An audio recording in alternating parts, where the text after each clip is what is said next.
हाँ आसलु ये जो नीलगिरी बौड़िया रास्ता ये रास्ता आसलु आज गोटे मेमोरेंडम देवाई ये नीलगिरी बौड़िया रास्ता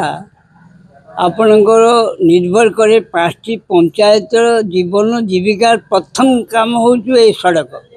द्वितीय आपणकर रोगी एवं भोगी जे होना कहीं नीलगिरी हेडक्वार्टर रहा यही सड़क एकमात्र जोगाजोगर सड़क आंदोलन ये सब कथा तो आगुरी बहु बार भी जनाई आज हूँ आम एपर्यंत गणतांत्रिक उपाय समस्त प्रकार आंदोलन कर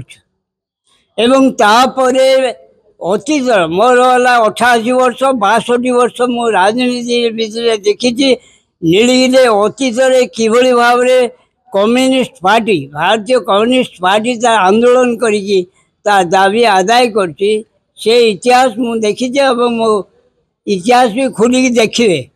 तेणु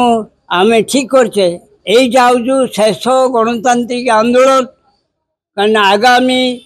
जदि नीलगिरी बौड़िया रास्ता मरामती मनीष उपयोगी न हुए ताले आगामी 19 तारीख दिन भारतीय कम्युनिस्ट पार्टी तरफ शेष गणतांत्रिक आंदोलन करा एवं से आंदोलन हम जीवा रात्र आंदोलन जे पर्यंत ए सरकार ये जो डबल इंजन सरकार न शुणी एवं न कर पर्यंत निश्चित आंदोलन अब्याहत रही कथा